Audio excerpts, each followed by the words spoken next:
Hello everyone, and welcome back to Royalty Now, where we bring you face-to-face with figures from the past. Queen Charlotte, a young girl plucked from an obscure German province and whisked away to become the Queen Consort of Great Britain. She's recently been popularized through Bridgerton's Queen Charlotte spin-off, and today we'll talk about what she really looked like, including the claims that she was a woman of color, and then reveal some recreations of her appearance at the end. So let's go ahead and get started.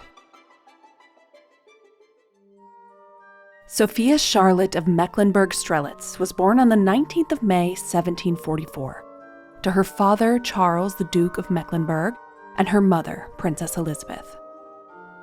The small German duchy she was raised in was considered to be a bit of a backwater by the more powerful European courts. Her upbringing was rather simple, and her education was more akin to the average country lady than a future queen.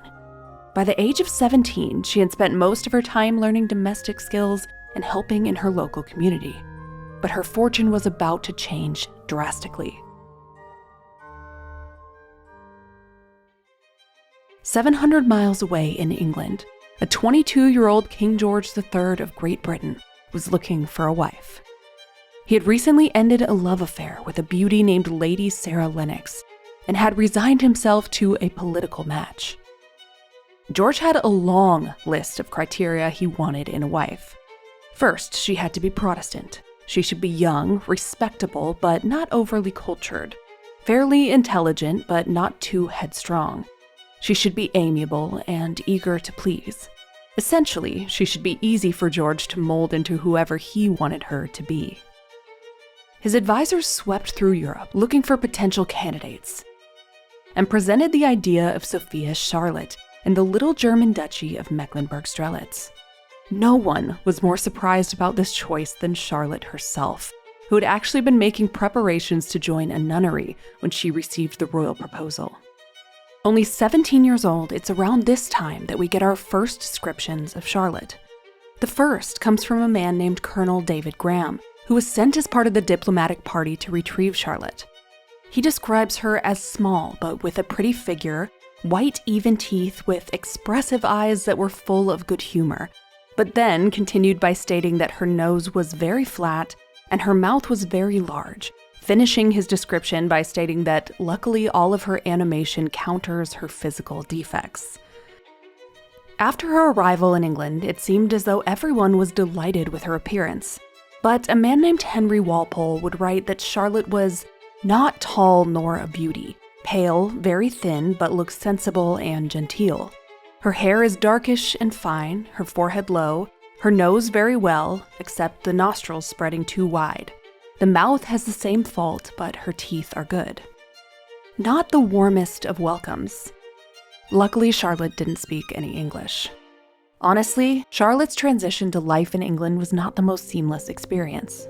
Despite these less than generous descriptions, the king himself seemed overjoyed with his new bride. At their wedding banquet, they stayed up until 2 a.m. chatting in German and laughing continually. And it seemed to be a happy match. The couple generally spent as much time together as they could, even sharing a bed, which was unusual for the time period. Their happiness is reflected in their huge number of children. Over the years, they had 15 children, 13 of whom lived to adulthood. Charlotte was pretty much constantly pregnant, giving birth every year or two until 1783 when she had her last. Unfortunately, George III would suffer from devastating bouts of mental and physical illness starting in the late 1780s that would last the rest of his life. As the king gradually became permanently insane, Charlotte's personality also altered. She developed a horrible temper, which caused her relationships with her adult children to become strained, especially with her eldest son, who wanted his father to be deemed unfit to rule, which Charlotte thought was a horrible betrayal. Eventually, though, Charlotte had to move on with her life, and she was forced to accept that her husband would never get better. She would reconcile with her children and found her old self again, continuing to work well into her 70s. On November 17, 1818, Queen Charlotte would die, after 57 years as the Queen of Great Britain, holding the hand of her eldest son, George. Now onto the main question. What did Charlotte really look like? And why do people think she might have been Britain's first biracial queen? This idea has recently been repopularized because of the new Bridgerton spin-off, because it casts Charlotte as a black woman, including the disclaimer that the show is simply fiction inspired by fact. So let's dive into all the evidence, both for and against the theory that Charlotte was biracial. The idea began in the early 1900s by those who were simply observing her portraits. German historian Bernhold Springer concluded that between her portraits, specifically those by Alan Ramsay, and the numerous descriptions of her broad nose and lips, that she must have some African ancestry. Then, J.A. Rogers expanded on this idea in his 1940 book called Sex and Race. But there was no real research conducted here. These were just early observations and assumptions made by scholars. It was only in the 1990s that her ancestry was actually looked into by a genealogist and Black history researcher named Mario de Valdez y Cocum, who presented his findings in a PBS Frontline episode about Queen Charlotte. Cocum worked from a few sources. First, he noticed that some things had been said about Charlotte by those closest to her, which supported this theory.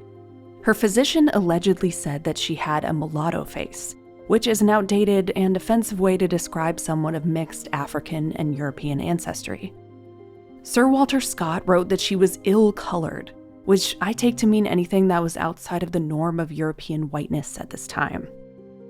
Cocum also found that Queen Charlotte was, and I quote, directly descended from a black branch of the Portuguese royal house, particularly a Moorish mistress of Alfonso III named Madrigana, who lived in the 13th century. This leads us to an interesting question. Could Queen Charlotte's appearance have been influenced by a relative from 500 years back? Another point Cocum makes is the artist responsible for the most, quote, African-looking portraits of the Queen was Alan Ramsay. Ramsay was a well-known abolitionist, and even had a black member of his family named Dido Elizabeth Bell, who you may have heard of. It is interesting that in portraits by other artists, like Thomas Gainsborough, her features are softened. Cocum writes that artists of the time period were expected to play down, soften, or even obliterate undesirable features. So Cocum thinks it's possible that Ramsay, the well-known abolitionist, may have been more willing to paint her features accurately. I can see how the Alan Ramsay portraits might be interpreted as depicting a woman of mixed race, but I do feel the evidence is inconclusive. It's also very challenging to imagine how Charlotte could have inherited her African features from a single ancestor so many centuries ago. It seems more probable that Queen Charlotte's detractors, of whom she had many, resorted to racial stereotypes in their attempts to insult her. Even in unkind caricatures of the royal couple, like political cartoons, they depict Charlotte as a white woman. I think her detractors would be quick to caricature a racial difference if anyone thought there was some truth to it. The idea that Charlotte was Great Britain's first black queen is really interesting and thought-provoking. And again, I can definitely see why some people, including myself, believe she could have been mixed race after seeing some of her portraits. But it's her meticulously kept lineage that convinced me otherwise. Still, I really want to hear what you all think about this theory. This is all the evidence we have, so how do you find it? Let us know in the comments below. Now, let's take a look at the face of Queen Charlotte. Since many of her portraits look different, I tried to take the common features from each and composite them into one recreation. I also made one from her portraits as an older woman, which tend to look more stereotypically white. So, let's see the face of Queen Charlotte brought to life now.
Thank you all so much for watching, and we'll see you for the next video.